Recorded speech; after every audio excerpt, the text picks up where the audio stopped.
Nasa linya po ngayon si Customs Commissioner Ariel Nepomuceno sa isa pong napaka-importanting isyung pambayan. Magandang umaga po. Magandang umaga rin po, Manong Ted at Ma'am DJ sa ating mga kababayan. Good morning po. Salamat sa panahon. Kami lang po ay nagtataka, no? Araw-araw may balita na nahuhuli po ng cigarette smuggling. Iba't ibang panig po ito ng bansa. Araw-araw halos may balita eh. Kami lang ho nagtataka. Saan ang gagaling ito at bakit po hindi ito matigil-tigil kaya, Commissioner? Ganito po, paliwanag ko mababa lang po, Panteno. Dahil sa ang una ho nilang estilo dati, estratehiya, ipinapasok sa ating mga international ports. Ngayon, obviously, nahihirapan po sila magpasok ng malakihan po sa ating mga international ports dahil hindi naman po sa nagbubuhat po tayo ng bangko. Naging napakahigpit po ng ating customs ngayon sa mga international ports. Kaya mapansin nyo, nung late last year, meron naman ng mga nahuli naman tayo dahil nagbago sila ng estilo, nagtayo sila ng mga illegal manufacturing sa Pampanga, sa Tarlac, at naghahanap pa ho tayo kung meron pa ho sa ibang lugar. Nahuli naman natin yan. Ngayon, dahil naghigpit din ho dyan at sinampahan ho namin yan ng Anti-Agricultural Economic Sabotage Act violation, ang ginawa naman po nila, dinamihan po nila yung ibinababa doon sa tinatawag po nating backdoor. Yan po yung sa Basilan, Sulu, Tawi-Tawi. At may mga namomonitor po kami na sumubok na rin sila sa Mindoro, Batangas, hanggang dito sa may parting Nabotas, Tondo. At itong nahuli namin sa Cebu kasama ang NBI, ang initial information naman, nagkaroon sila ng pang-apat ho, na nilevel up nila yung kanilang pang-apat na estilo, yun hong smuggling sa high seas. Diyan medyo mahirapan po ang customs ho dyan. Kailangan ho namin ng tulong ng Coast Guard at Navy. Ang ibig sabihin, yung malalaking barko na galing sa abroad, didikit po yan sa teritoryo ng Pilipinas at didikit naman sa malaking barko na yan, ang local na barko, at doon ibababa po yung containers. Nakaka-4 na containers daw po, minimum na pwede nilang in less than 1 hour na ikakarga pababa doon sa mas maliit na na barko. So, ngayon, sa tingin ko po ito, personal pa lang at kailangan ko po ang tulong ng NBI dahil ito'y napakalaking negosyo po nito, napakalaking pera, napakalaking kita nila. Kumbaga sulit yung kanilang ginagawang risko dahil nasanay po sila na hindi naman po sila nahuhuli at yung ating isinampang agricultural violation, yan ay walang piyansa. Subalit, kakasampa pa lang ho natin yan at wala pang nasasampulan, kumbaga. At pangarap ko nga, dapat matukoy sa tulong ng NBI yung sinong nasa likod na may-ari, operator, protectors, kahit po sa side ng gobyerno. Kasi ang nasasampahan pa lang for the longest time, yung pong pahinante, driver, helper, kaya tingin ko hindi po nadadala po basta-basta. Until this point po, aaminin ko po yan. It takes time bago po mapatungtong sa korte yung mga mismo nasa likod. Ang paniniwala ko, pag humawak na ng rehas dahil wala namang piyansa yan, pag sumampa sa korte na yung kaso, doon po makakakita na ho tayo siguro ng totoong pagkatakot nitong mga nakikinabang dito sa smuggling ng mga sigarilyo. Malaki pong nawawala sa bansa po rito. Yung nga din po ang lumalabas sa investigasyon po ng komite sa Kamara nila Congressman Miro Kimbo. Pero yung nga ang pinagtataka ng marami, bakit nga tuloy-tuloy nabanggit nyo, dalawa ito, yung pong smuggling, yung sa high seas, and then yung local manufacturing. Yan po basically ang pinanggagalingan po nito. At saka yung pong pagpasok doon po sa southern, yung sa backdoor ho natin. Ngayon, sir, nung mga unang panayam, sa inyo ho mismo at maging sa DILG, nung una pa lang po, Pebrero pa nga lang po, may mga binabanggit na na mga factories po ng sigarilyo na illegal at may mga binabanggit pa nga na mga politiko, mga lawmakers from Northern Luzon, etc. etc. Pero hanggang balita lang po ito. Ngayon nga, meron na naman daw sa Nueva Ecija na naman, etc. Yung po din ang aming pinagtataka Kung meron na pong mga noon sinasabi tukoy na ng mga politiko, mga either nakaupo ngayon, meron nga sinasabi na mga mambabatas daw, etc.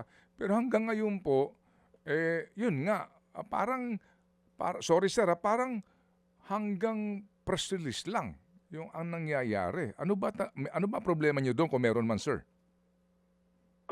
Ganito po. Base po kung pagbabasehan po natin yung intelligence reports. Kahit Mm-mm. ako naman po, meron naman po akong nalalaman based on intelligence report. Kaya lang po, Mm-mm. pagsampa po ng kaso, hindi naman po nag-excuse tayo. No?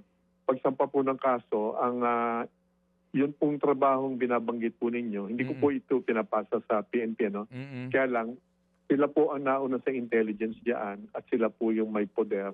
At kumbaga trabaho po nila itong kaso na to.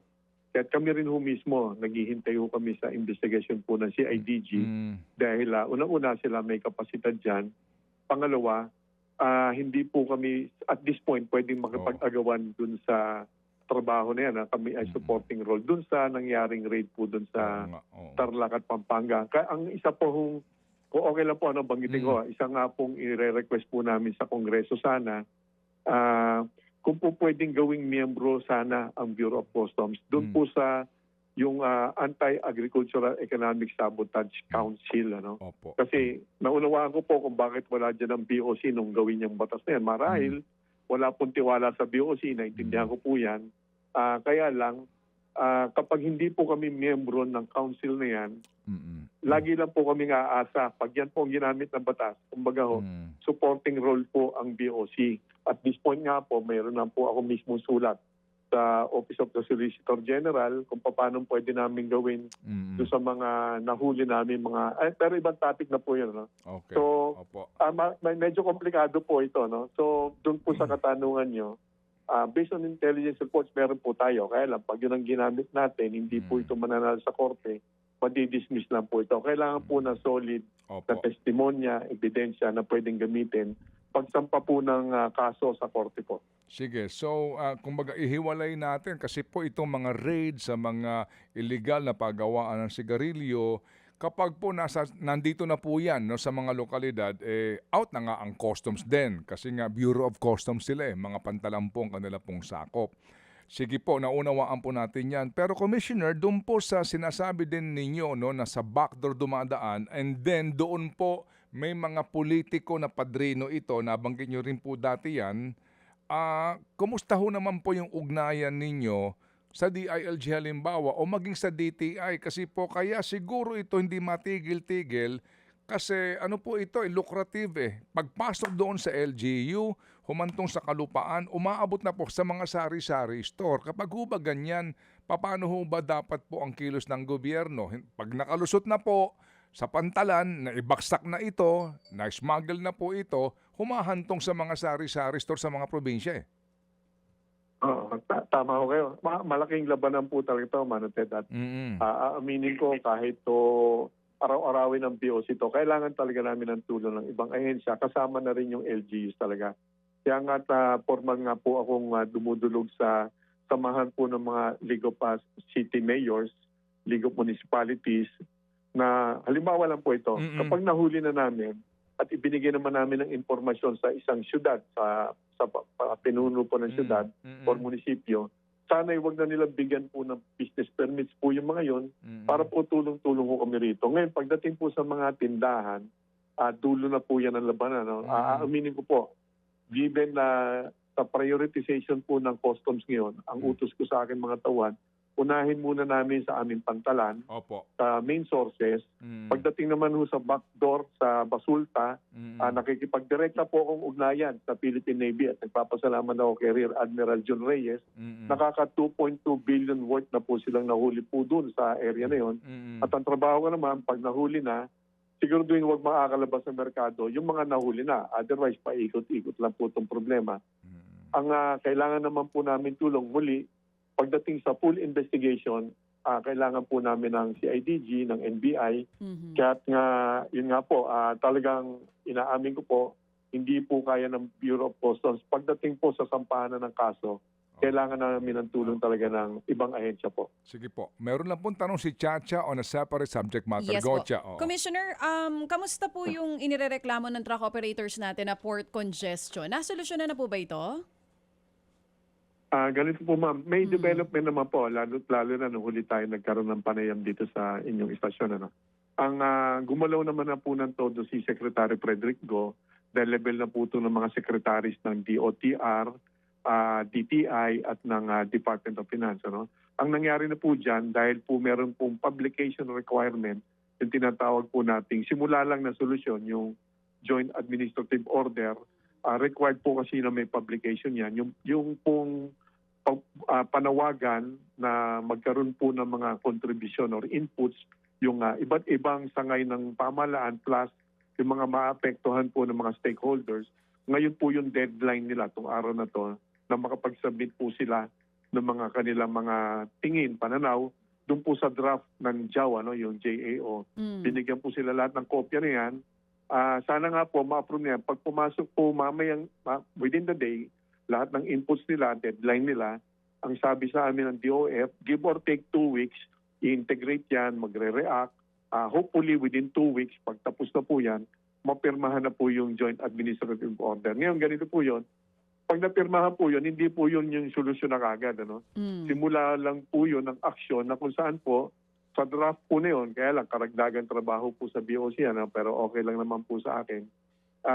Inaatasan po doon ang iba't ibang ahensya, lalo na kami sa BOC, na pamunuan na po yung pagre-resolve dito. At least meron na po kaming otoridad na formal upang ipatawag sila, magkaroon po ng control sa presyo, yung pong mahabang listahan po ng mga trackers na hindi po tinatanggap yung kanilang empty container sa container yard ng shipping companies, yung nirereklamo pong mataas na presyo na sinisingil sa client, so on and so forth.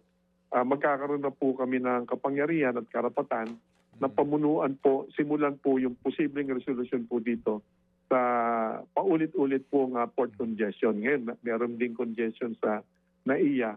So, hinihintay ko rin po ito. Gumalaw naman na po sina Secretary Frederick Go. Oo, gumalaw na pero hindi pa po nasusolusyonan yung inilapit na reklamo. Ano po, Com? Kung proseso. Hindi po talaga dahil kailangan po talaga ng Joint Administrative Order. Hindi po rin yung pwedeng pirmahan basta dahil po sa ating commitment sa World Trade Organization, may publication requirement po. Pero, dahil ang apektado rito international shippers din. So, Com, gaano katagal pa yung hihintayin? Ito po mga nagrereklamo sa port congestion dyan. On process na naman, pero gaano katagal pa po para masolusyonan ito? Matagal na rin kasi nilang problema po yan eh. Alam ko po. Yung JAO po mismo, yung administrative order, ang target po dyan within 2 weeks. Again, pag pirma po nun, siyempre, sisimulan namin patawag po sila muli. Pero may mga, meron na po kami mga formula na identify naman po namin yan. Hindi ko naman po hinintay yung pirma niyang JAO na yan.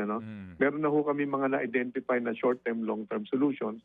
Ang mangyayari, pag pirma niyan, may karapatan na ang BOC, ako po, napatawag sila yung mga iba't ibang mga apektado nito.